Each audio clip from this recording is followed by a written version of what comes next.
He's going to call up again the 1 minute mark. Top, H-1 minute. All right, once again, we're into the final 60 seconds. Now, why don't we give another explanation of the ignition sequence? Yeah. The things to look out for, the yellow bars in the center of your screen, those are the feeder arms. They're going to have to pull back. That's at minus 5 seconds. Retract it in order to get clearance for liftoff, okay? Then we ignite the main engine. The main engine And then at what H minus 1 seconds, okay? And all during 7 seconds, the computer is screening the main engine parameters in order to verify that the engine is well functioning. And if it functions, it gives the order to light then the boosters, he gives the and order we go. to the booster, and then liftoff. Okay, folks, 10 seconds, Approaching. and we'll be back Okay. after Ariane has cleared the tower. Vidéo, attention pour le décompte final. Enjoy the liftoff, everybody. 10, 9, 8, 7, 6, 5, 4, 3, 2, 1, top. Allumage Vulcain. Allumage EAP, décollage.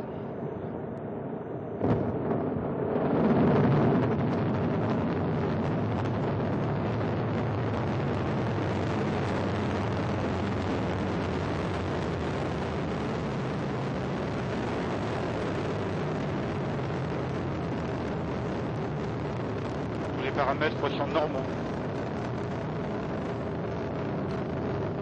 And up into the clouds, the DDO saying that everything is normal on board. Some fine shots, Ariane rising into the night sky over French Guiana, going through the clouds, illuminating the forests and the beaches and the many observation sites. Ariane now on her way, we are underway, with the double payload for Eutelsat to cross the Atlantic in less than a quarter of an hour. So I would like to say each launch here is very, very impressive. I will say it for me is compared to even the first launch which I have seen. And now we have here in the Jupiter building the tremendous sound, tremendous and impressive sound of the launch vehicle. Coming from 14 kilometers away. Yes, absolutely.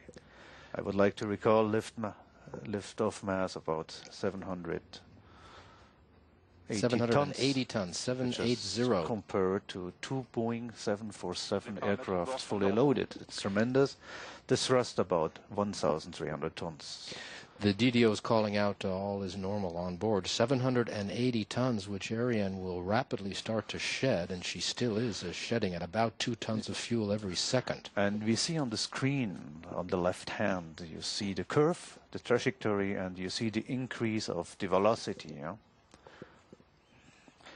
So actually we under propulsion phase of the main cryogenic engine with the booster. Core stage and the booster's burning now. The booster's set to flame out. normaux. DDO says everything is fine. The boosters are going to burn out in about 10 seconds. You'll be able to see that on the screen. You'll see the 2 flame outs. Maybe we will see it because the weather condition seems very, very clear. Looks like it's right there. There you are. Those are the boosters, and you'll see them follow, and the DDO has just called out separation. This is the camera that we were speaking about. It's not on board tonight from the previous flight. There are 2 boosters. One is on the other side of the camera range. They fall into the Atlantic. Yes, they fall down to the Atlantic, and I would like to recall. Fine shot there. You very see clear image. The white light is the main engine, which is still burning, and the 2 boosters on the either side falling away. Absolutely. The DDO announced all is going well. So now we're into the second of the powered flight phases. The first one, the boosters, have done their job. The EPC, the core stage, continues to burn for another 8 minutes or so, roughly, holding 175 tons of cryogenic fuel, the same sort of fuel as in the upper stage, and we'll be coming back to that. Each booster, by the way, burned up 240 tons. And the fairing has just been called out separated. the fairing. This is what that looks like, and there you can just see one half. There's another half on the other side, which you can't see. That's another 2.5 tons that we don't need now. We are losing now in order to increase the speed. Everything's still normal on board, says the DDO. Maybe some words about the EPC, yeah? Yeah, the EPC is what? It's a big aluminum tank with an engine. It's a very big tank with a thrust frame on the lower side, and on the upper side interface cylinder. The propulsion duration is about 537 seconds, and the thrust That's about 10 minutes. 10 minutes. And the thrust delivered from the Vulcan 2 engine is 139 tons. Okay, we will be back with more on other Arianespace flight last of the year, but some more news now from